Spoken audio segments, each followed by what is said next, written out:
bersorak lebih lagi untuk nama-Mu. Dalam nama Tuhan Yesus, haleluya, amin. Tinggi nama-Mu dipuji.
Silakan duduk kembali, teman-teman kasih Tuhan.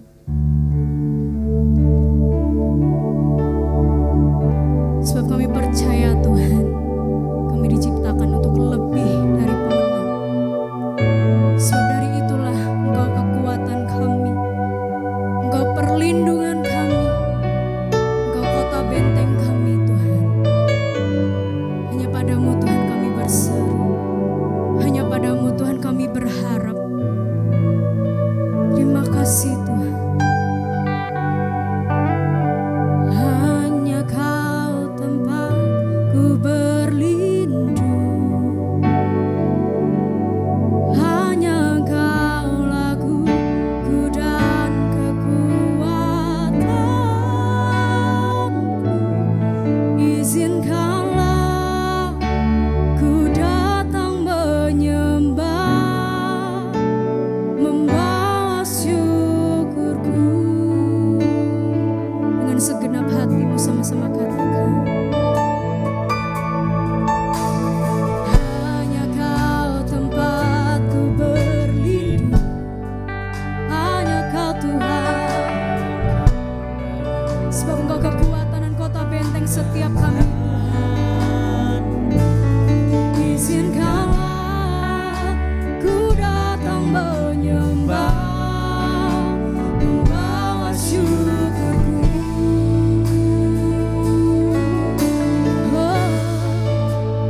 Sedalamnya hatiku Kau pun tahu,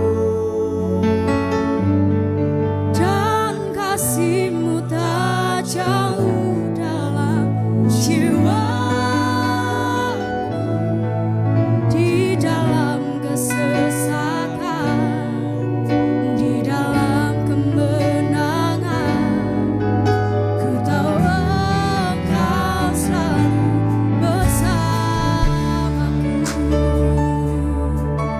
Sampai selamanya Tuhan Engkau bersama kami.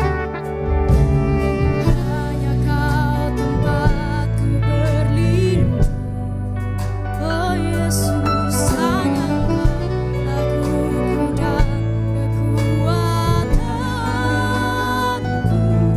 Izinkanlah ku datang menyembah, membawa syukur.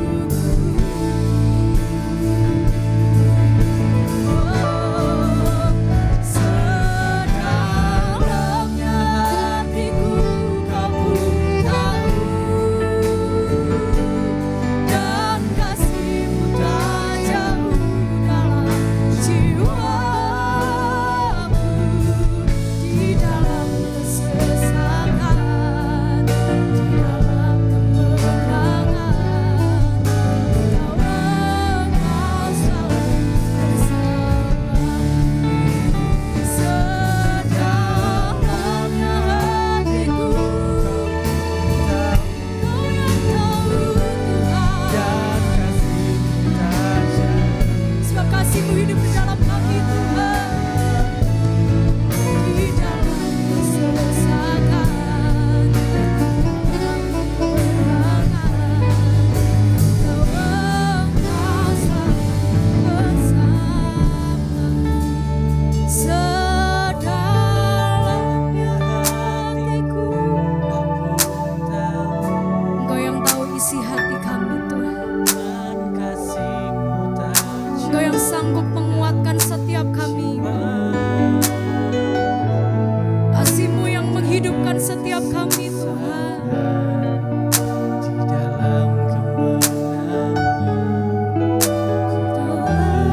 Engkau selalu bersama. Lebih lagi katakan. Sedalamnya hatiku Kau pun tahu,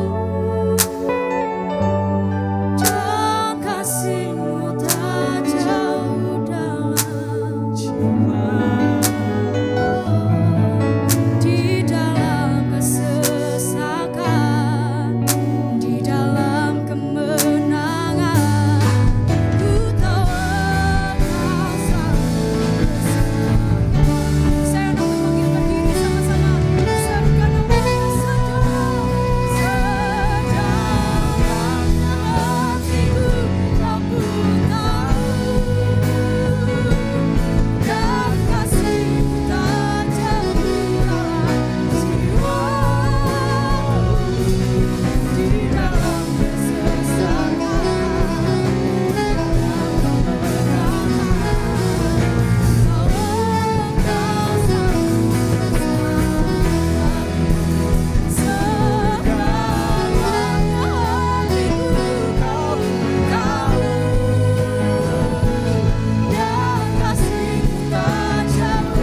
pun tahu, dan kasih-Mu tak jauh dalam jiwa. Di dalam kesesakan, di dalam kemenangan, Engkau selalu bersamaku. Di dalam kesesakan, di dalam kemenangan, ku tahu Engkau selalu bersamaku. Di dalam kesesakan, di dalam kemenangan, ku tahu Engkau selalu bersamaku.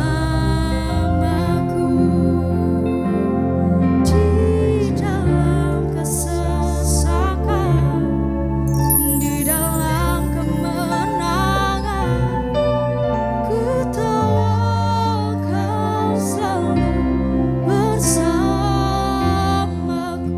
Mari berikan sorak-sorai tepuk tangan yang meriah buat Tuhan yang ajaib, Tuhan yang dahsyat, Tuhan yang luar biasa dalam kehidupan kami.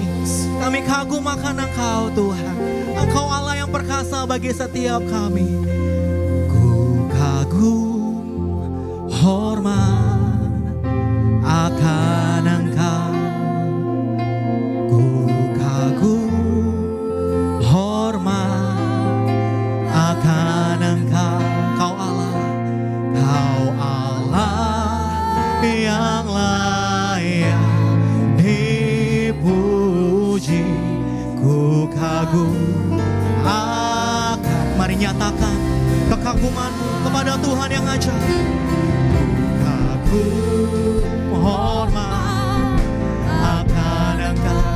Kami kagum Tuhan, kami hormat akan Engkau. Bagi Allah kami yang dahsyat, Allah yang perkasa, Allah yang layak kami tinggikan Engkau. Angkat kedua belah tangan kita tinggi-tinggi di hadapan Tuhan Yesus, Allah yang ajaib. Kagum, hormat akan Engkau. Kagum, hormat akan Engkau. Engkau Allah yang layak dipuji. Ku kagum. Dengan segenap hati katakan kami kagum. Ku kagum, hormat akan Engkau. Ku kagum, hormat akan Engkau.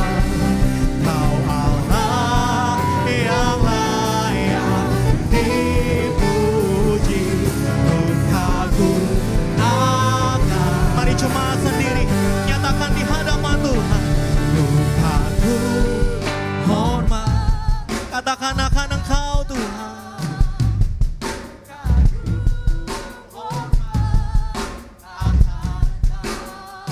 Tiada Allah lain yang kami tinggikan di tempat ini Tuhan. Hanya Yesus Kristus Tuhan, Allah kami yang dahsyat. Oh kami kagum Tuhan. Kagum, hormat akan Engkau.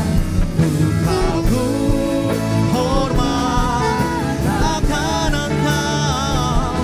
Kau Allah yang layak dipuji. Ku kagum akan Engkau. Kami kagum, ku kagum akan Engkau. Kami kagum, ku kagum akan Engkau.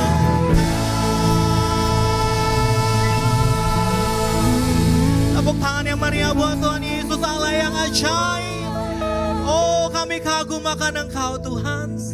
Tuhan ada di tempat ini dan tidak ada yang dapat kami lakukan untuk membalas kebaikan Tuhan. hanya dengan menaikkan ucapan syukur kami Tuhan. Tuhan, kami ingin pakai waktu-waktu sejenak, beberapa menit ke depan. Kami hanya mau bersyukur kepada Tuhan. Kami mau mengingat semua kebaikan Tuhan. Tuhan baik, memberkati kami, memberkati keluarga kami, memberkati pendidikan kami, memberkati apa saja yang kami kerjakan. Karena itu sebelum kami duduk diam mendengarkan kebenaran firman Tuhan, kami mau bersyukur, berterima kasih Tuhan. Mari Gocha United ambil waktu sejenak di hadapan Tuhan.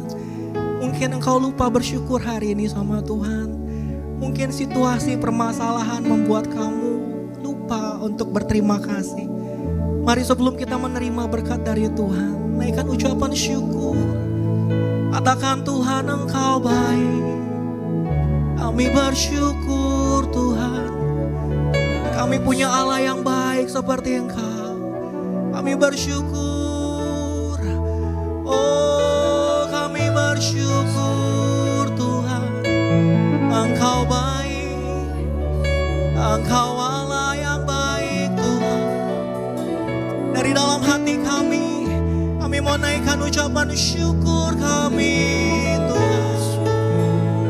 Ucapan syukur kami Tuhan.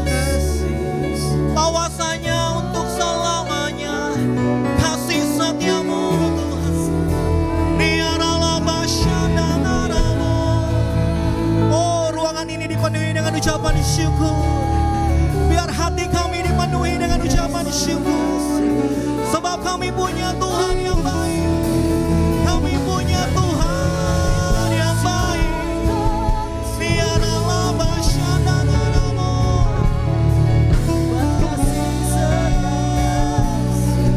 Pujilah Tuhan hai jiwaku. Pujilah Tuhan hai jiwaku. Biarlah basyadana-naramu. Biarlah basyadana-naramu. Kami mau bermazmur bagi nama-Mu.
mengucap syukur. Hadirat-Mu kuat di tempat ini, memenuhi setiap kami dari depan sampai ke belakang. Tidak ada satupun yang tidak dipenuhi oleh hadirat Tuhan. Semuanya pulang merasakan hadirat Tuhan yang kuat. Semuanya pulang membawa kemenangan, membawa pemulihan dari Tuhan. Kami percaya ibadah ini mendatangkan keuntungan buat setiap kami yang percaya. Bahwa kami yang percaya kepada Tuhan tidak akan pernah dipermalukan. Tapi nama Tuhan senantiasa berkuasa atas kehidupan setiap kami. Urapan-Mu atas setiap kami Tuhan. Kami mau duduk diam, mendengarkan kebenaran firman Tuhan. Urapan-Mu atas hamba-Mu supaya hamba bisa menyampaikan hal-hal yang sederhana. Menyingkapkan hal-hal yang rohani. Supaya setiap kami bisa pulang membawa kebenaran yang baru dari Tuhan. Dan hidup kami diubahkan semakin baik, jauh lebih baik. Bahkan diberkati oleh Tuhan. Di dalam nama Tuhan Yesus Kristus yang percaya Dia besar dan ajaib, sama-sama katakan amin. Tepuk tangan yang meriah buat Tuhan Yesus yang baik. Haleluya. Silakan duduk kembali. Tolong kakaknya yang ganteng di sini aja bro. Kunci dia ya. Thank you. Wah, tepuk tangan buat present worship kita yang luar biasa dong. Wow, thank you teman-teman present worship. Saya juga mau berikan applause buat teman-teman yang bertugas melayani hari ini. Ada kameramen, juga ada pendoa, ada multimedia di atas, juga tadi di bawah. Saya melihat ada satu rekan yang tugasnya tuh sederhana, mindahin motor. Tapi itu luar biasa di hadapan Tuhan Yesus. Kita kasih tepuk tangan buat teman-teman yang luar biasa hari ini. Tepuk tangannya kayak orang gak makan 7 hari. Tepuk tangan yang keras buat Tuhan Yesus. That's great. That's great. Anak muda itu harus luar biasa semangat ya. Saya minta dengan hormat, teman-teman, bolehkah dengan hormat kita hanya mengisi 3 deret bangku dari depan. 1, 2, 3, come on. Kalau tidak, saya tidak akan memulai khotbah ini. Nunggu sampai besok juga gak ada masalah. Silakan. Yuk, deret ketiga. 1, 2, 3, selebihnya gak boleh, itu tempatnya malaikat. Dah? Iya kan kelihatan cantik-cantiknya, ganteng-gantengnya dari sini ya. Coba tengok kanan kiri kemudian ngomong kayak ini. Kamu kok keren malam hari ini? Iya, kamu kok beda ya dari tahun sebelumnya ya. Iya, kamu makin tua. Enggak gitu ya. Well, terakhir kali saya datang ke sini bulan Oktober. Oh ya, I would like to say thank you buat Kak Lena buat invitationnya malam hari ini. Thank you Kak. Juga buat semua pengurus Gocha United, Tuhan Yesus memberkati. Thank you sudah menghadirkan saya malam hari ini. Saya percaya tidak ada yang kebetulan di hadapan Tuhan. Tapi pasti selalu ada berkatnya dalam kehidupan kita. Oktober saya datang terakhir di sini. It means sudah 1 tahun kita nggak ketemu. Ya rasanya kangen berat ngelihat kalian semua. Dan juga baru 30 hari ya, 31 hari kita meninggalkan tahun 2024 menuju tahun 2025. Rasanya gak telat buat saya untuk ngomongin Happy New Year. Boleh ya, cuma telat 31 hari, gak apa-apa ya. Gak kerasa juga 10 bulan lagi kita akan merayakan Natal. Wah, waktu berjalan begitu cepat ya. Saya mau pantun dulu, boleh ya? Seperti tradisi saya di sini. Ubur-ubur ikan lele. Selamat tahun baru ya Le. Yeah. Makan Indomie, pakai roti. Semoga hidupmu makin diberkati di tahun ini. Ikan hiu makan tomat, ngomong samping kanan kirinya I love you so much. Iya, ayo ngomong sama kanan kirinya I love you so much. Ya, Puji Tuhan. Minum sekoteng, makan gado-gado, salam dari saya yang ganteng kayak Aliando. Yang percaya katakan amin. Gak, ada beberapa juga puji Tuhan untuk yang percaya dan terima kasih yang gak percaya, gak apa-apa, gak ada masalah. Oh ya, Gong Si Facoy, Kyung Hee, saya berdoa, iya itu dia, minta angpaunya nanti sama Kak Lena. Saya berdoa juga di tahun yang baru ini, kalian semua bukan cuma diberkati untuk kehidupan kalian, tapi jadi berkat bagi banyak orang yang mau katakan amin. Haleluya. Baik, kita tinggalkan perdebatan kita tentang Aliando mirip sama saya atau saya mirip sama dia. Kita akan belajar sesuatu yang baru malam hari ini. Teman-teman, di tahun ini Tuhan Yesus tuh baik banget dalam kehidupan saya. Dia tuntun saya melalui gereja lokal saya untuk belajar bahwa di tahun ini kami akan mengalami yang namanya tahun pemulihan. Nah, saya nggak akan mengajarkan visi ini kepada teman-teman. Tapi saya cuma mau bilang kayak gini, boleh ditampilkan slide-nya kakak? Bahwa pemulihan itu adalah kerinduan setiap orang. Semua orang pengen dipulihkan. Dipulihkan dari kesehatan, dipulihkan dari keluarga yang hancur, dipulihkan keadaan ekonominya. Semua pengen dipulihkan, amin. Yang mau katakan amin. Katakan saya mau dipulihkan. Nah saya mau bilang kayak gini teman-teman. Pemulihan itu inisiatifnya datangnya dari Tuhan. Kenapa saya bisa bilang kayak gitu? Di dalam perjanjian lama, di dalam perjanjian baru, firman Tuhan menyatakan bahwa inisiatif untuk memulihkan itu datangnya dari Tuhan. Perjanjian lama, Kejadian pasal 3. Masih ingat ketika manusia pertama kali jatuh dalam dosa. Firman Tuhan jelas sekali bilang kayak gini. Setelah manusia jatuh dalam dosa, yang datang untuk mencari itu Tuhan. Tuhan datang menghampiri dan mencari manusia. Bukan cuma dicari, tapi Tuhan tahu bahwa manusia mulai menyadari mereka naked. Gak pakai baju, zaman dulu belum ada toko Zara. Jadi mereka gak bisa beli baju di sana. Belum ada matahari. Tuhan tahu mereka telanjang. Tuhan bikinin mereka baju. Merek apa dibikinin sama Tuhan. Di dalam perjanjian baru, kalian semua sudah tahu tentang kisah bahwa Tuhan Yesus datang meninggalkan surga untuk mencari kalian. Ya kalian yang ganteng-ganteng, cantik-cantik ini. Kalian yang sedang menatap saya, Tuhan cari kalian. Sebab apa? Sebab kita ini sudah berdosa. Nah waktu kita berdosa, kita terpisah dari Tuhan dan kita. Dan waktu kita terpisah, maka anugerahnya juga gak dicurahkan. Gak ada berkat.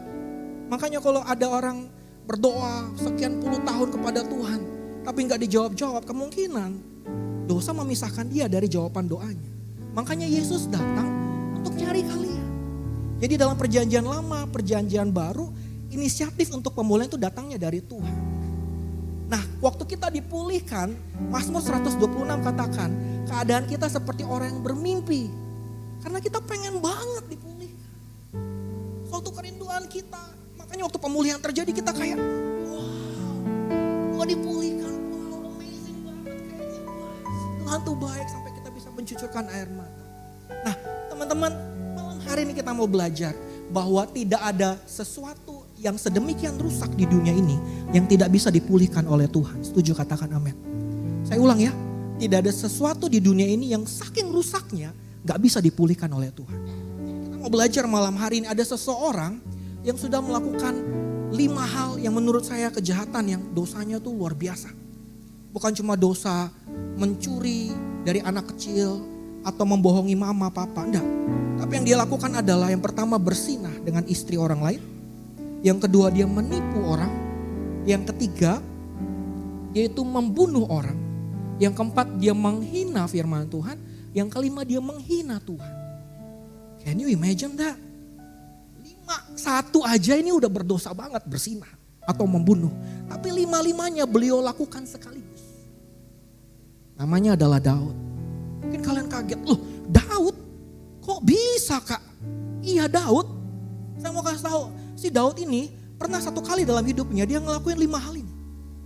Tapi kalau kalian pergi ke Israel sekarang dan kalian sebut nama Daud, kalian akan mendapatkan penghormatan yang luar biasa di sana. Mereka menghormati Daud dengan sesuatu hal yang luar biasa.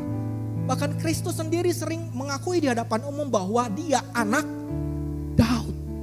Yesus Kristus anak Daud. Artinya nama Daud yang dulu rusak sedemikian parah karena 5 hal yang berat ini dipulihkan. Sehingga waktu sekarang orang ngomong tentang Daud, tidak ada yang mengetahui 5 hal yang dia lakukan. Coba saya mau tanya. Apakah ada yang tahu tentang 5 dosa Daud ini sebelum saya ngomong sama kalian tadi? Apakah ada yang tahu? Ada yang tahu ya, bersinah doang ya? Yang 4-nya yang belakang gak tahu ya? Coba, sekarang Daud dipulihkan dengan luar biasa sehingga tuh orang tuh mengenal dia sebagai pribadi yang sangat luar biasa. Nah kita pengen tahu apa sih rahasianya? Kenapa dia bisa dipulihkan padahal dia rusak parah Daud? Nah kita akan belajar dari Mazmur pasal 51. Mazmur pasal 51 ini adalah pertobatan Raja Daud. Nanti di rumah baca ya, kalau ada waktu luang. Jangan cuma drakor dinonton ya gitu ya, atau sinetron di SCTV ditonton gitu. Jangan, nanti baca di rumah Mazmur pasal 51 tentang pertobatan Raja Daud. Ayat yang pertama dibilang kayak gini, ini adalah Mazmur waktu Nabi Nathan datang kepada Daud dan menegur dosa Daud. Tadi saya udah spill sedikit. Nah kalau kalian pengen baca cerita aslinya di dalam 2 Samuel pasal 11. Baca 1 pasal full sampai ke bawah. kalian akan mengerti. Suatu ketika Raja Daud, waktu yang lainnya pergi berperang, si raja ini tinggal di istananya. Dan waktu keadaan petang, sore-sore menjelang matahari terbenam, firman Tuhan bilang kayak gini, si Daud bangun dari pembaringannya, kemudian dia lagi nyantai, dia jalan-jalan, tiba-tiba dia nengok, ada cewek lagi mandi. Nah dasarnya si Daud, bukannya dia tinggalin, dia malah pelototin terus. Kayak gitu, wah ini ceweknya, wah lagi mandi ini.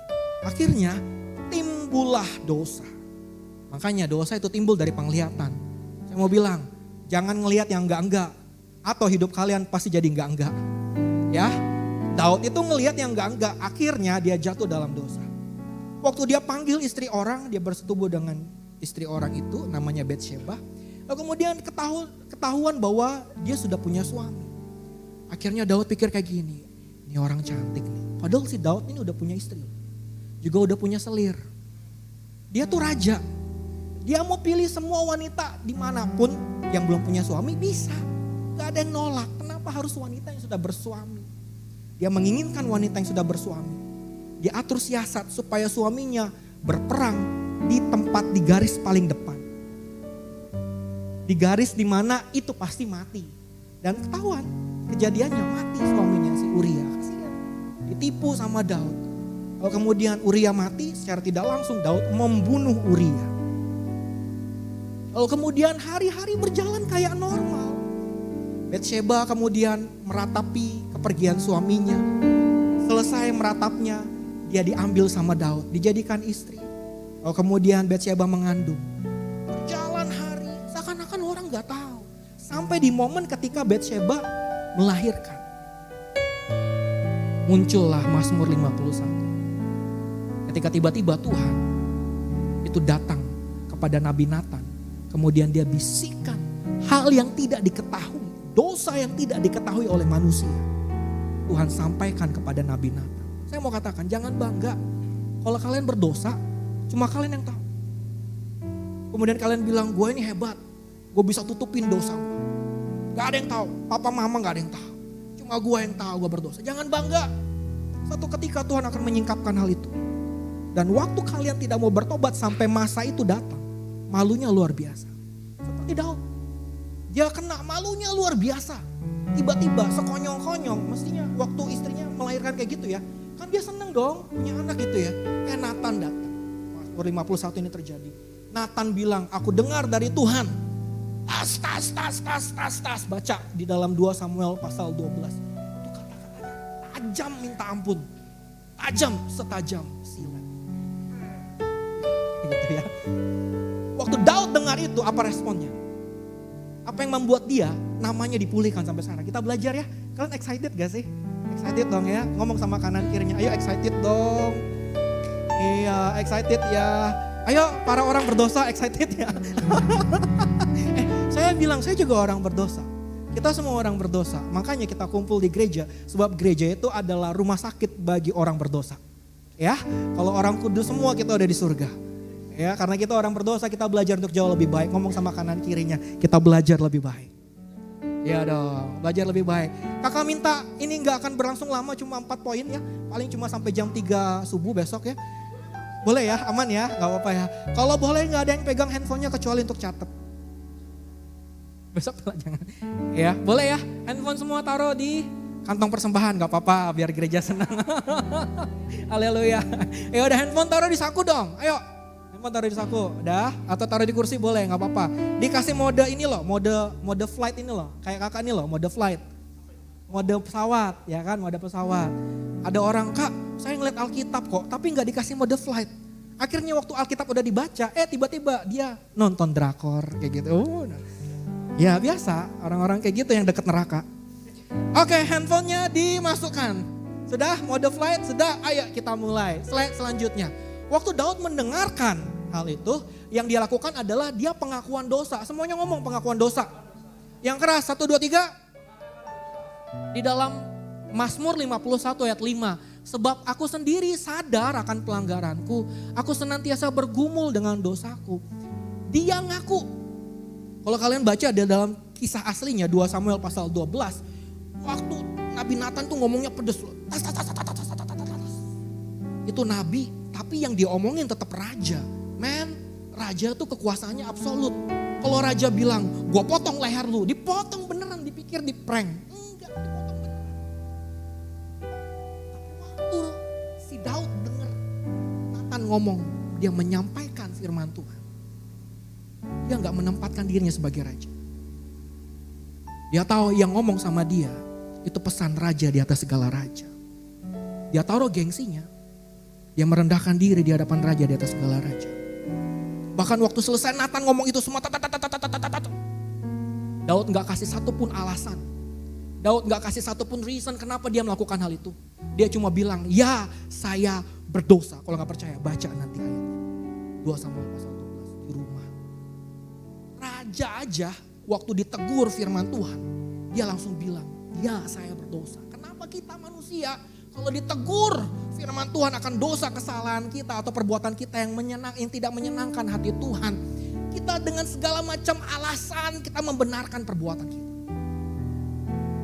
Atau kita terlalu gengsi untuk berkata aku salah. Padahal Tuhan cuma pengen dengar, ya aku salah, udah selesai. Belajar dari Daud ya. The reason kenapa namanya dipulihkan, sangat-sangat dipulihkan oleh Tuhan adalah karena waktu firman Tuhan datang, dia gak belat-belit bro, sis. Dia gak membenarkan, gue kan raja. Ya dong, suka-suka gue dong, mau ngintipin cowok kek, mau ngintipin cewek kek, mau mandi kek, ya suka-suka gue dong. Dia gak bilang gitu sama Nathan. Tapi dia bilang, iya saya berdosa. Oh, untuk bisa mengakui dosa kesalahan kita, itu diperlukan keberanian yang luar biasa. Makanya saya encourage kalian ngakunya orang berani. Kalau kalian gak mau ngakui dosa kalian di hadapan Tuhan, kalian bukan orang yang berani di hadapan Tuhan. Tapi sekalipun dunia menganggap kalian orang penakut, sekalipun dunia meremehkan kalian, tapi waktu kalian berani akui dosa kalian di hadapan Tuhan, Tuhan acungin jempol sama kalian. Kalian orang berani di hadapan Tuhan. Ngomong sama kanan kirinya, yuk jadi berani yuk. Kalian mau dipulihkan? Akui dosa kalian di hadapan Tuhan. Point of view dari ayat ini, dari poin yang pertama ini adalah kita ngelihat satu role model yang luar biasa dari seorang hamba Tuhan. Ini yang membuat mata rohani saya tercelik. Ternyata pemulihannya Daud itu cepat. The moment setelah firman Tuhan terjadi, dia langsung bertobat dan secara roh dia dipulihkan. Kenapa? Karena ada seorang hamba Tuhan yang datang kepada dia yang bernama Nathan, yang tidak menghakimi dia. Tadi saya bilang tidak ada yang tahu. Manusia gak ada yang tahu kalau Daud sudah membuat hal itu semua. Gak ada yang tahu. Kemudian tiba-tiba Nathan dikasih tahu. Dia adalah mungkin satu-satunya orang di dunia yang tahu kelemahan rajanya. Mungkin aja Nathan bisa ngomong kayak gini. Daud, gua tahu lu berdosa kan. Ayo lu mau kasih gua apa? Dia bisa aja kompromi sama Daud. Dia bisa aja kong kali kong sama Daud. Atau dia bisa aja untuk satu momen dia menempatkan diri dia di atas rajanya. Dia bisa aja mendakwa. Lu kan raja. Enggak sepantasnya lu kayak gini. Apa kata orang nanti? Bisa dia pakai 2-3 jam untuk menghakimi Daud. Kalau kalian belajar 2 Samuel pasal 12. Ini hamba Tuhan yang luar biasa. Dia tahu firman Tuhan. Dia sampaikan firman Tuhan, tidak ada yang dilebihkan, tidak ada yang dikurangi.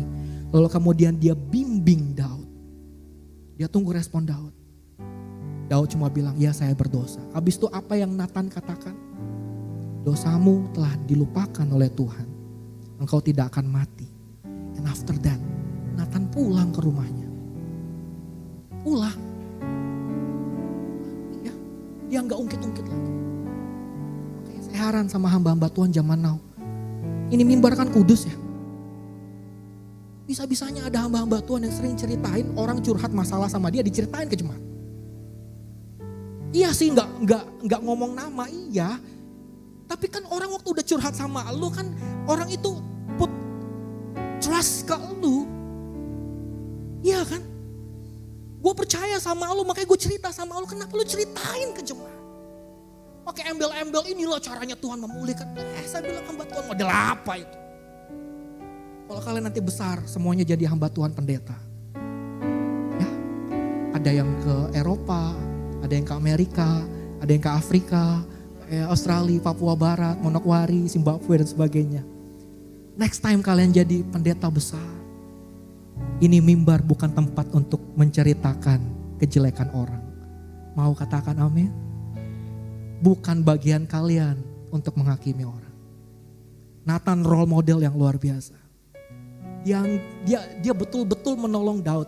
Saya selalu bilang kayak gini, saya selalu punya pikiran, orang yang jatuh dalam dosa itu seperti orang yang tenggelam. Ada yang bisa berenang di sini, angkat tangan. 1, 2, 3, 4, 5. Ada yang setengah tiang, mungkin berenangnya cuma kakinya doang yang bisa, tangannya gak bisa.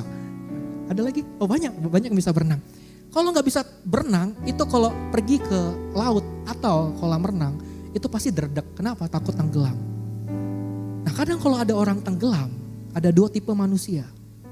Tipe yang pertama adalah dia berdiri di pinggir kolam renang, kemudian dia bilang kayak gini, lu udah tahu ini kolam dalam, kenapa lu nyemplung? Udah setua ini kenapa lu gak bisa berenang? Lu udah tahu ini kan kolam renang, lu gak bisa berenang, kenapa? Keburu mati itu orang. Dicerewetin terus, didakwa terus, dihakimi terus. Kapan ditolong? Kalau kemudian bukan cuma itu, diceritain pada orang-orang dipanggil, orang-orang sini loh, ini ada yang tenggelam ini loh. Ini loh tenggelam ini loh. Itu tipe manusia pertama. Cuma bisa menghakimi, ceritain kepada orang lain. Tapi yang kedua adalah tanpa babi bu, buka bajunya, cemplung, tolong, angkat. Nanti gede jadi hamba Tuhan. Pilih yang kedua ya nak ya. Jangan yang pertama ya. Bagian kita adalah membimbing orang. Orang udah jatuh dalam dosa. Dia dapat konsekuensi dari Tuhan. Kalian jangan cuma pikir Daud dipulihkan, konsekuensinya ada. Anaknya mati. Serius. Habis itu anaknya yang pertama berbalik melawan Daud. Oh itu biasa loh yang Daud alami. Jadi orang udah jatuh dalam dosa, itu dia udah terima hukuman dari Tuhan. Jangan ditambah sama hukuman dari manusia. Daud punya Nathan. Kamu punya siapa? Gue punya istri gue pak. Gue punya suami gue. Gue punya pacar gue. Enggak, saya bukan mau bilang tentang pasangan. Saya mau bilang tentang komunitas rohani. Mungkin kalian pikir kayak gini, cukup aja pergi ke Gocha United ibadah youth hari Sabtu, kemudian hari Minggu ibadah raya, selesai. Senin sampai Sabtu, gak usah lah pergi dalam komunitas komsel segala macam. Salah besar bro. Justru di dalam komsel, kalian akan bertumbuh. Bukan cuma bertumbuh, kalian ditolong di sana. Komsel yang benar adalah komsel yang menolong, membantu memulihkan. Temannya jatuh dalam dosa, didiemin. Gitu ya. Saya dulu pernah pimpin youth. Saya cerita gak ya? Tadi saya bilang gak boleh ceritain orang. Salah. Intinya kayak gini. Kita diam, sediam-diamnya. Sampai sekarang kita diam. Tahu kejelekan orang tapi kita diam. Komsel yang benar tuh kayak gitu. Gocha United yang benar tuh kayak gitu. Bukan lu berdiri di samping kolam renang kemudian lu menghakimi dia. Enggak. Tapi lu tolong dia. Seperti Nabi Nathan, lu bimbing dia sama Tuhan. After that, urusan dia sama Tuhan, tinggalkan dia sama Tuhan. Itu yang benar. Nah kalau kalian pengen mengalami pemulihan di tahun ini, yang pertama yang harus kalian lakukan adalah pengakuan dosa. Ngomong sama kanan kirinya, pengakuan dosa. Akui dosamu. Dari poin pertama kita belajar, orang yang berani mengakui dosanya adalah orang yang berani. Saya mau panggil kalian orang-orang yang berani, amin. Karena kalian berani mengakui dosa kalian di hadapan Tuhan. Jangan lupa ikut komsel. Di sini ada komsel kan? Ada Kak Lena. Komselnya ada ya di sini ya. Siapa yang udah ikut komsel? Angkat kaki. Angkat tangan, angkat tangan. 1, 2, 3, 4. Ya, dari 8.000 orang cuma ada 4 orang yang ikut komsel. Yang lain kemana? Kak, saya komsel di gereja lain Kak. Wah, gawat ini. Apa betul kayak gitu ya? Wah gawat kalau kayak gitu ya. Kalian bertumbuh di sini ya, tertanamnya di sini. Oke, komselnya hari apa Kak Lena? Ini sebelum saya bantu promosikan. Atau Kak Andre tahu komselnya hari apa? Hari Sabtu maksudnya setiap 2 minggu sekali atau sebulan 1 kali. Nah kalau ada komsel di mana? Di sini atau di mana? Di sini juga, oke. Di mana? Kadang outing, kadang keluar, iya, nggak apa-apa. Kadang ke Bali ya kan, kadang ke Singapura kayak gitu ya. Itu komsel yang bertumbuh banget. Bertumbuh dan berbuah dengan lebat kayak gitu ya. Haleluya. Ya pakai iman dong, kan tahun ini kita dipulihkan. Ya kan? Jadi komselnya di mana? Oh kita ketemu di bandara. Kemana? Kita ke Singapura kayak gitu. Oh iya, itu komsel yang luar biasa. Makan malam di Singapura langsung pulang ke Surabaya kayak gitu ya. Setuju katakan amin? Amin. Jangan lupa undang saya kalau ke Singapura. Oke, yang pertama adalah pengakuan dosa. Daud dipulihkan karena dia akui dosanya, nggak belat-belit. Yang kedua, slide selanjutnya kakak. Waktu Nabi Nathan ngomong pedas sama Daud, ditegur tas. Yang dia lakukan adalah dia minta ampun sama Tuhan. Mazmur 51 ayat 3, firman Tuhan katakan, kasihanilah aku ya Allah menurut kasih setiamu. Hapuskanlah pelanggaranku menurut rahmatmu yang besar. Daud gak ngomong apapun lagi, dia cuma minta ampun sama Tuhan. Tadi saya bilang, waktu kita mengakui dosa kita itu diperlukan keberanian. Tapi waktu kita minta ampun sama Tuhan itu diperlukan kerendahan hati. Semuanya ngomong kerendahan hati. Banyak dari antara kita, ya mungkin kita ngerasa, aku rendah hati kok. Buktinya kalau aku berjalan di depan nenek-nenek aku pasti kayak gini mbak, kayak gitu ya. Atau kalau aku salaman sama orang tua tanganku di bawah. Itu kerendahan hati versi dunia. Tapi kerendahan hati versinya Tuhan, salah satu bentuknya adalah minta ampun sama Tuhan. Bisa? Berani gak kayak gitu? Waktu kita akui kita punya kesalahan di hadapan Tuhan, kita sedang membuka pintu komunikasi dengan surga. Tadi saya bilang, dosa membuat komunikasi terputus. Tapi selesai sampai di situ. Tidak ada pemberesan. Contoh, siapa yang udah punya istri? Atau pasangan suami di sini? Ada gitu? Oke, it's okay. Ada yang udah punya pacar? Pacar ada ya? Pacar ada bro? Pacar? Ada ya. Kira-kira kalau misalnya nih ya, bro melakukan kesalahan. Ngambil duit pacarnya. Pacarnya gak tahu, diambil 100.000 buat beli cilok. Lalu kemudian waktu pacarnya nyari duitnya, kemana nih? Akhirnya bro bilang, iya aku yang ngambil. Tapi selesai sampai di situ. Tanpa minta maaf. Kira-kira hubungannya langgeng atau enggak? Langgeng enggak? Enggak, pasti canggung. Pasti kalau ketemuan lagi, itu dompet pacarnya disimpan baik-baik, dipegang, dikepit, diketek. Kenapa? Enggak ada pemberesan bro. Sama seperti hubungan kita sama Tuhan. Lu akui tanpa lu minta maaf, enggak ada pemberesan. Akhirnya canggung. Akhirnya kita ngerasa kok kayak jauh ya, gue doa gak dijawab Tuhan. Ya saya bilang kayak gini, bukan karena tangannya kurang panjang, bukan karena telinganya kurang lebar untuk menjawab doa kalian. Tapi karena dosa. Dan kita gak membereskan karena kita gak minta ampun. Kita cuma berani mengakui Tuhan aku akui, tapi kita gak minta ampun, percuma. Saya mau katakan ya, dengan kerendahan hati kalau kalian minta ampun sama Tuhan. Tuhan itu membukakan pintu surga. Dan mencurahkan kasih karunia yang luar biasa dari surga dalam kehidupan kita.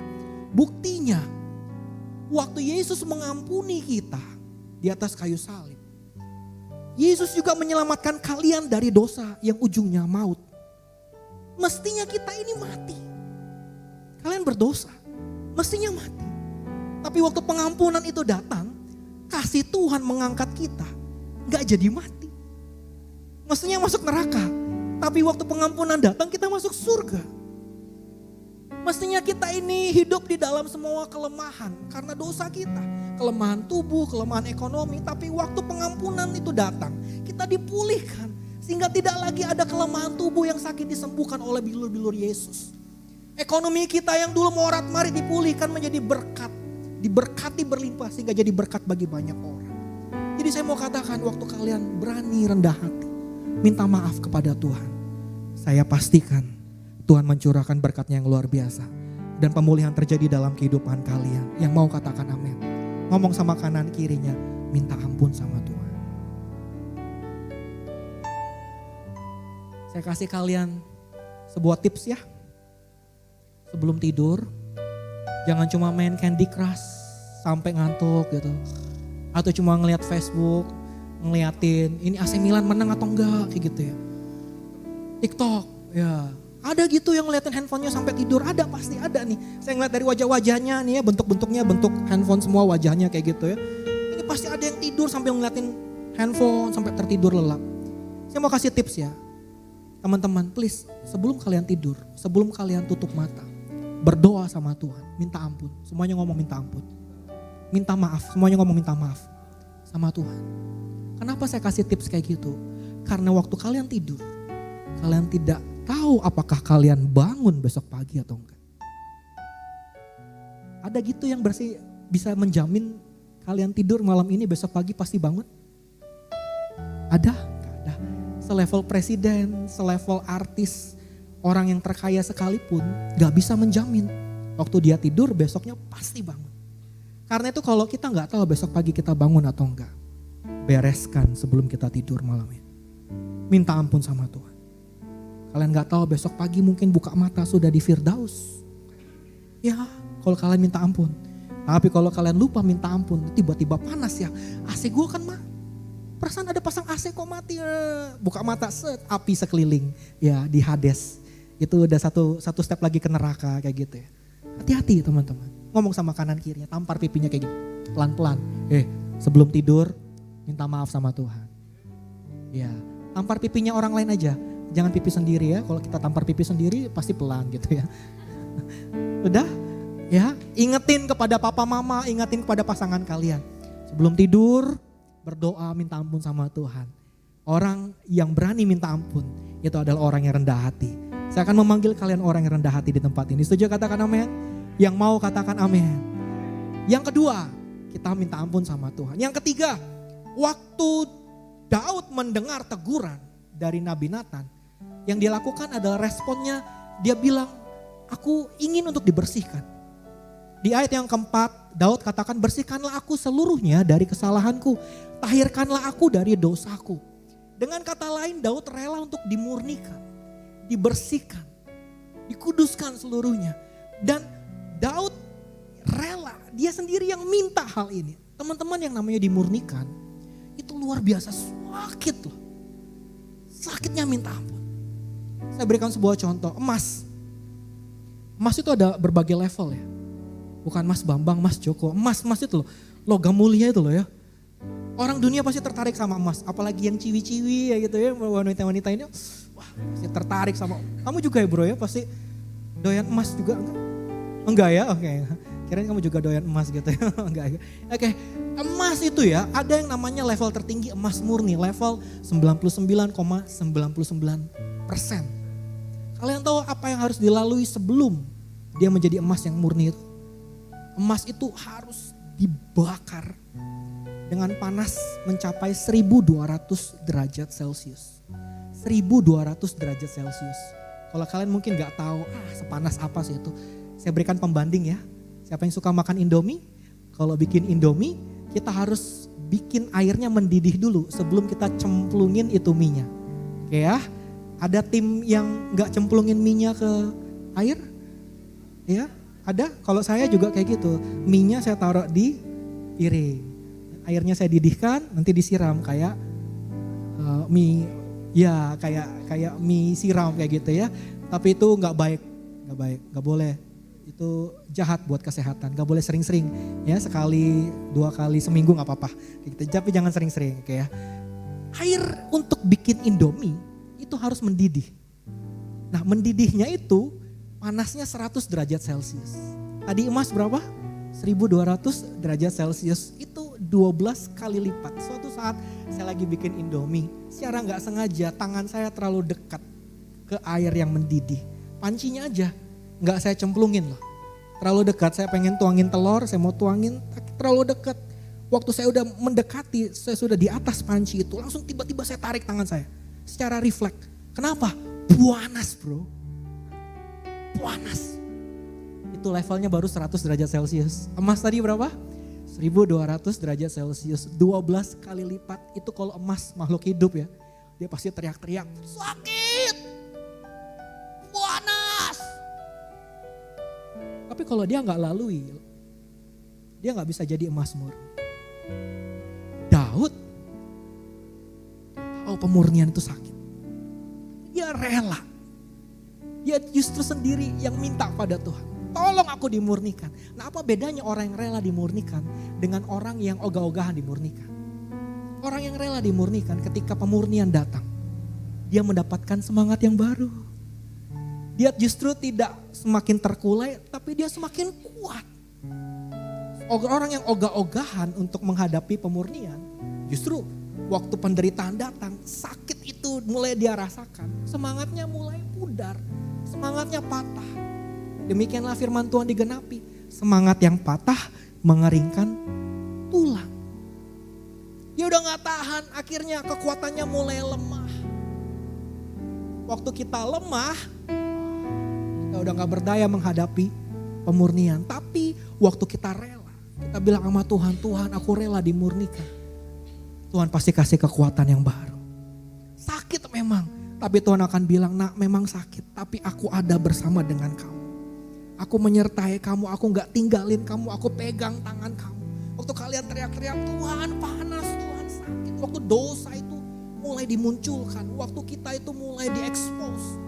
Malunya gak terhingga, kita mulai berkata, Tuhan aku malu, sakit.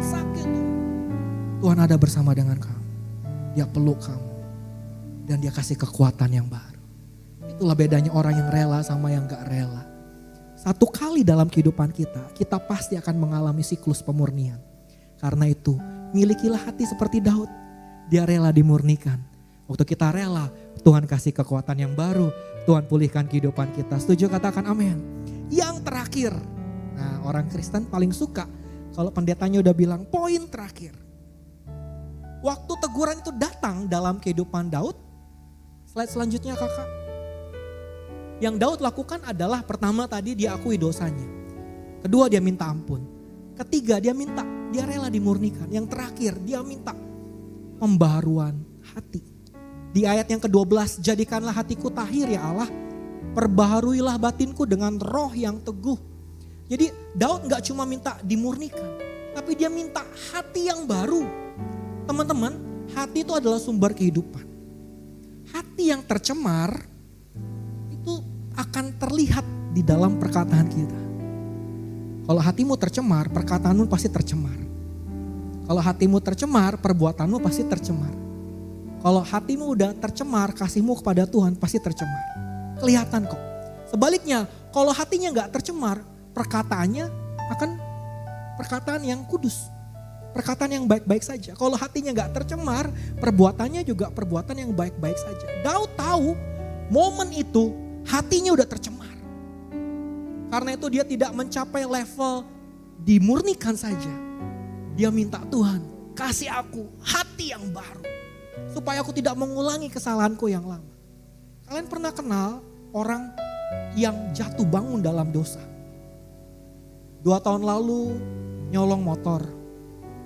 Masuk penjara, keluar dari penjara, tiba-tiba kalian dengar lagi kabarnya, nyolong motor lagi.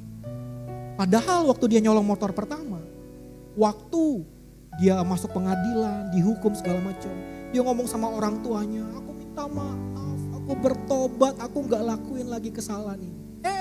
2 tahun kemudian ngelakuin lagi kesalahan itu. Itu cuma contoh kasus. Tapi kalau kalian ngelihat orang-orang kayak gitu, atau kalian sendiri pelakunya, hati-hati. Kalian menempatkan diri kalian cuma di level mengakui dosa sama minta ampun. Makanya kalian melakukan dosa yang lagi. Dosa yang sama yang kalian lakukan, kalian ulang lagi. Kenapa? Karena kalian gak mencapai di level dimurnikan sama minta hati yang baru. Hati itu tempat tinggalnya iman, kasih dan ketaatan. Kalau hati kalian baru, tidak tercemar, maka kasih kalian kepada Tuhan tidak akan tercemar. Kalau hati kalian baru, tidak tercemar, maka ketaatan kalian kepada Tuhan tidak akan tergoyahkan. Disuruh ibadah yud, datang ibadah yud. Disuruh komsel, datang komsel. Disuruh pelayanan, ikut pelayanan. Tapi kalau hatinya udah tercemar, wah, penolakan demi penolakan demi penolakan, penolakan terus. Karena di hatinya bukan Yesus, tapi egonya. Kita belajar dari Daud ya. Dia minta hati yang baru. Makanya hidup dia dipulihkan. Dia tidak lagi mengulangi kesalahan yang sama. Tapi dia menjadi manusia yang baru. Dia masih berdosa, iya dia masih berdosa. Tapi dia tidak mengulangi kesalahan ini. Yang paling terakhir, slide selanjutnya. Suatu ketika,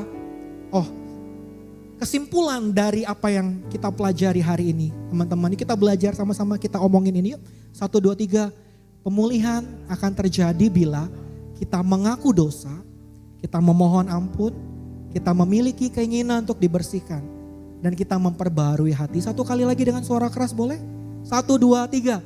Pemulihan akan terjadi bila kita mengaku dosa, kita memohon ampun, kita memiliki keinginan untuk dibersihkan, dan kita memperbarui hati.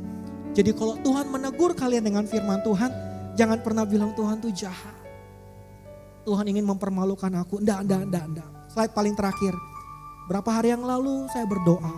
Di dalam jam doa saya, teman-teman, habis saya nyanyi sebuah lagu, tiba-tiba jelas sekali dalam pikiran saya, Tuhan taruh dalam hati saya kata-kata ini.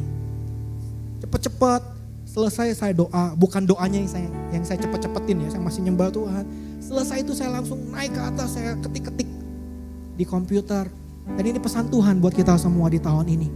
Saya mau katakan seperti ini, Tuhan bilang teguran dari Tuhan akan mendatangkan kebaikan. Teguran dari Tuhan akan mendatangkan pemulihan. Teguran dari Tuhan akan mendatangkan kesembuhan batin dan juga jasmani. Bila disertai dengan pertobatan yang sejati. Nanti di rumah pulang baca Mazmur 107 ayat 20 sampai 21. Kalau hari-hari ini engkau bilang Tuhan jahat. Tuhan tegur aku, ingin mempermalukan aku. Tuhan itu ingin membuat aku direndahkan di hadapan orang. Enggak. Teguran yang dari Tuhan itu akan mengangkat kalian. Mungkin di hadapan manusia dunia kalian direndahkan. Tapi di hadapan Tuhan kalian sedang ditinggikan. Kalian sedang dipulihkan. Kalian sedang menerima hati yang baru. Dipulihkan seutuhnya menjadi berkat bagi banyak orang. Yang setuju dan mau katakan amin. Yang setuju dan mau katakan amin. 4 hal ini yang Daud lakukan. Yang pertama dia akui dosa dia. Semuanya ngomong 1, 2, 3 akui dosa. Kurang keras akui dosa. Yang kedua dia minta ampun. Lebih keras lagi minta ampun. Yang ketiga dia rela untuk dimurnikan. Yang terakhir dia minta diberi hati yang baru. Lakukan 4 hal ini. Saya akan melihat tahun ini akan menjadi tahun pemulihan dalam kehidupan kalian. Kehidupan kalian menjadi berkat bagi banyak orang. Kalian akan seperti Nathan yang menolong banyak orang. Bangkit dari dosanya dan menjadi berkat bagi orang-orang itu. Bangkit berdiri semuanya. Mari kita datang kepada Tuhan. Saya undang teman-teman present worship. Sekali Yesus, selamanya Yesus. Harapanku tak akan hilang. Arah kasih-Nya sekarang ku ada.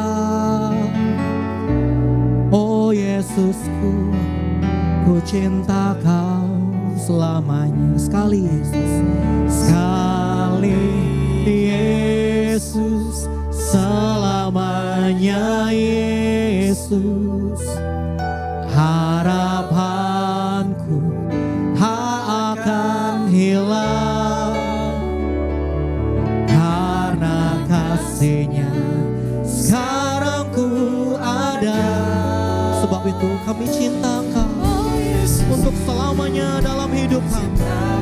Mari bersama-sama katakan sekali Yesus, sekali Yesus, selamanya Yesus. Harapanku tak akan hilang karena kasih-Nya sekarang ku ada. Kami mencintai Engkau lebih dari apapun juga Tuhan. Katakan sekali Yesus, sekali Yesus, selamanya Yesus. Harapanku tak akan hilang karena kasih-Nya sekarang ku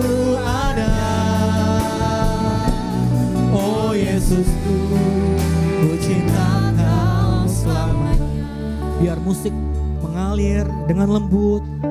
Teman-teman tutup mata please. Jangan lewatkan momen-momen yang berharga ini sama Tuhan.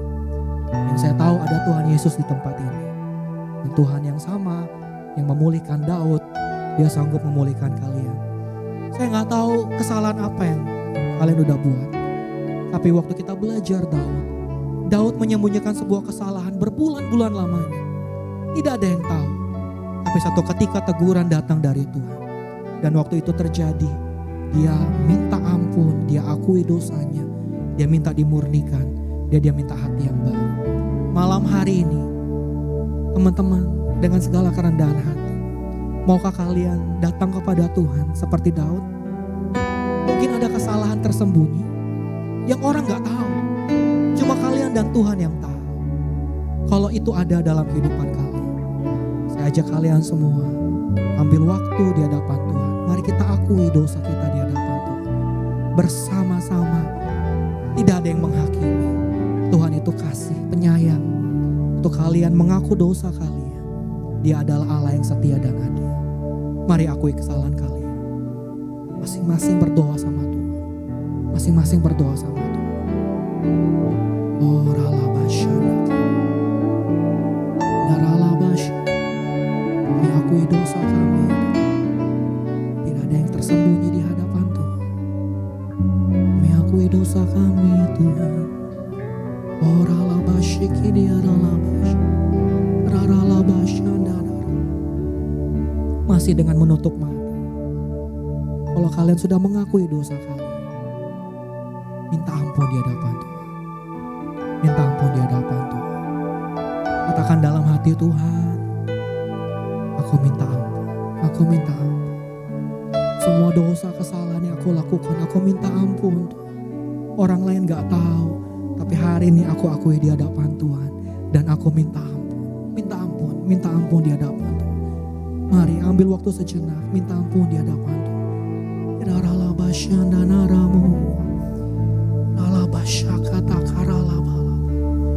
Pengampunan itu ada untuk memindahkan kalian dari kematian menuju kepada kehidupan yang kekal. Pengampunan dari Tuhan itu memindahkan kalian dari neraka ke surga. Pengampunan dari Tuhan itu memindahkan penderitaan menjadi sebuah jalan keluar dalam kehidupan kalian. Oh kami minta ampun Tuhan, kami minta ampun, kami minta ampun. Biar pengampunan Tuhan turun atas setiap kami. Ampuni kami Tuhan, ampuni kami, ampuni kami.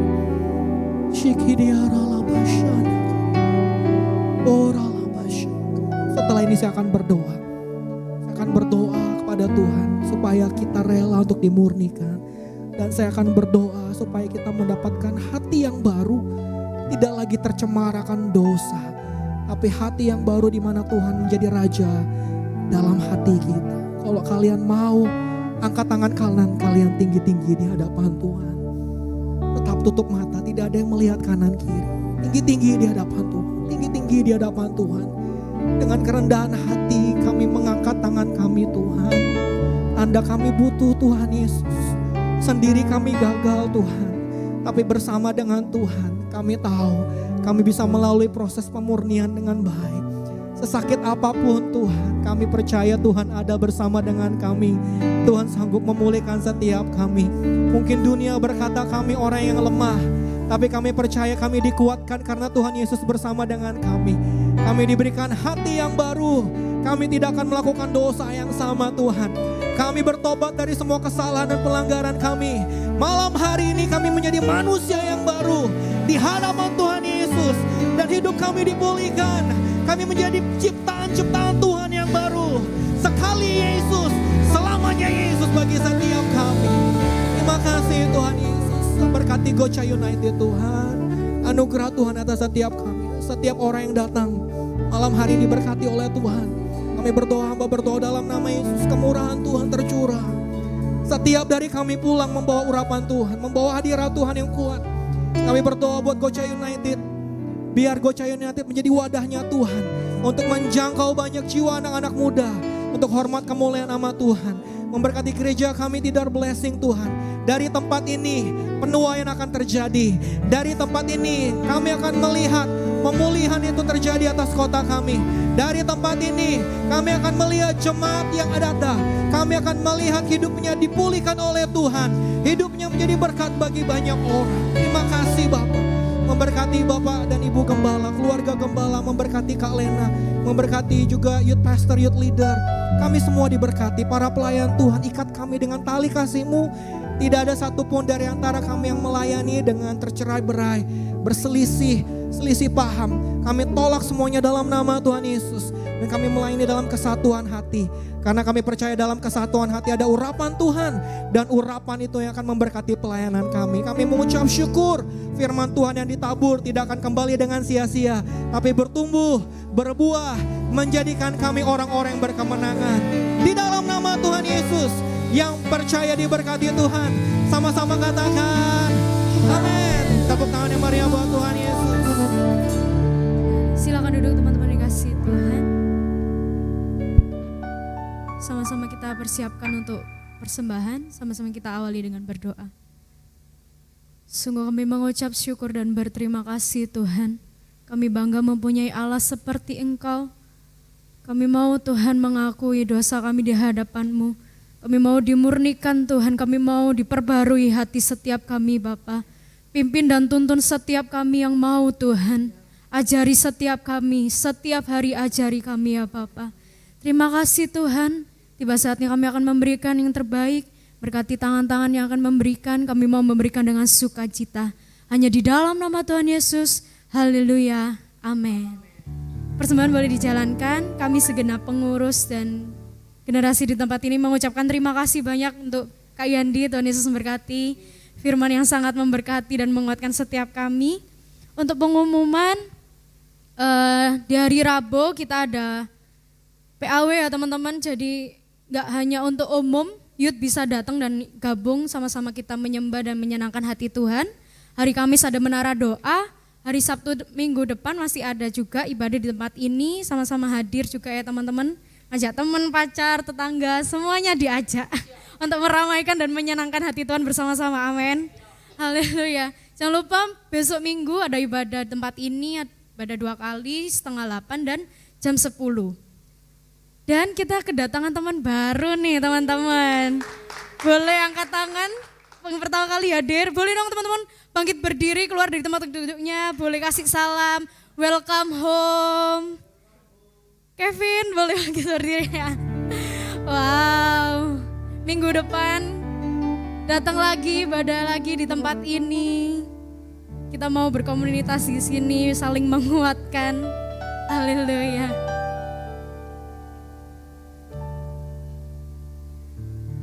Saya undang untuk bangkit berdiri. Sekali lagi teman-teman, kita tutup dalam doa syafaat.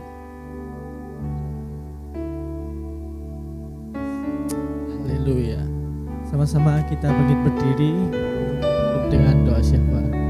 Bapak, terima kasih Tuhan atas setiap kebenaran firman yang Tuhan sudah sampaikan di tempat ini.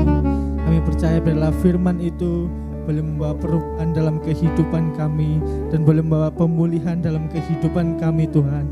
Sehingga setiap anak-anak-Mu Gocha United di tempat ini Tuhan boleh menjadi anak-anak yang luar biasa, dahsyat di dalam Engkau Tuhan.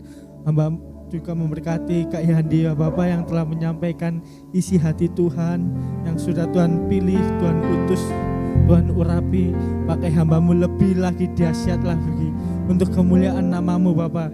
Diberkati keluarga besarnya Tuhan, anak istri diberkati dalam perlindungan Tuhan yang sempurna.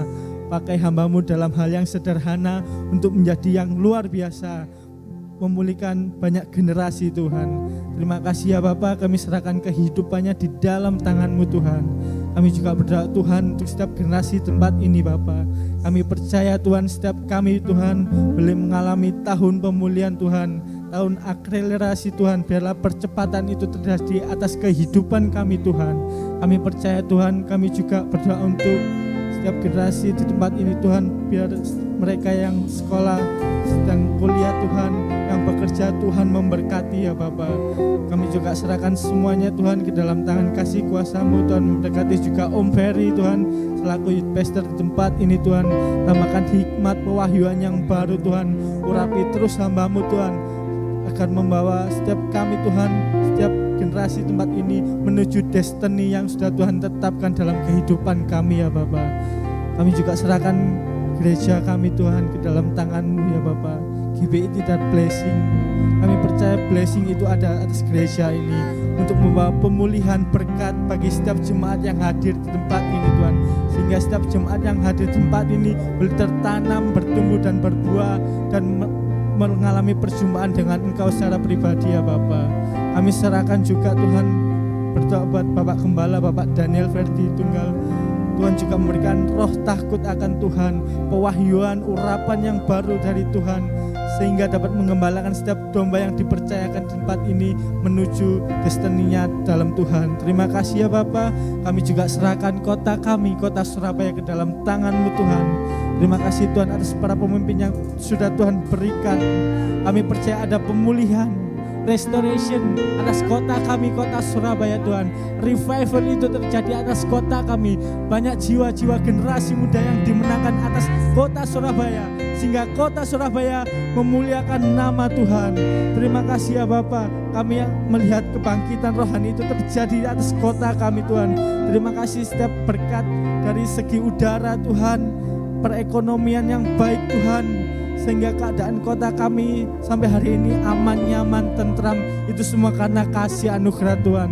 Bapak juga urapi Bapak Eri Cahyadi selaku wali kota Surabaya. Tambahkan hikmat, pewahyuan yang baru, urapan Tuhan, perlindungan yang sempurna atas hamba-Mu Bapak, sehingga boleh membawa kota Surabaya menuju kota yang sejahtera. Terima kasih ya Bapak. Kami juga membawa bangsa kami, bangsa Indonesia Tuhan, di era kepemimpinan yang baru, Bapak Prabowo dan Bapak Wakil Presiden Gibran beserta jajaran menteri sampai yang tertinggi hingga terendah Bapak. Kami percaya semuanya dipakai Tuhan luar biasa untuk membawa bangsa Indonesia menjadi bangsa yang emas, bangsa yang masa depannya cerah. Kami percaya Tuhan, kami serahkan semuanya ke dalam tangan kasih kuasa-Mu, hanya di dalam nama Tuhan Yesus. Haleluya, amin. Lord bless you and keep you, make His face shine upon you, be gracious to you. Lord turn His face toward you and give you peace. Lord bless you. Lord bless you.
tinggi-tinggi dan di hadapan Tuhan kiranya Allah damai sejahtera, Gembala Agung kita yaitu Tuhan Yesus Kristus, senantiasa memperlengkapi kita semua dengan segala yang baik untuk melakukan kehendak-Nya dan mengajarkan kepada kita apa yang berkenan kepadanya.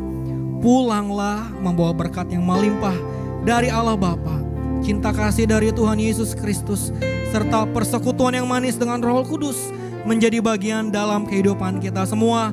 Mulai dari hari ini sampai selama-lamanya kehidupan kita diberkati, dipulihkan oleh Tuhan Yesus. Di dalam nama Tuhan Yesus, yang percaya katakan amin. Amin. Tepuk tangan yang meriah buat Tuhan Yesus. Happy Saturday night.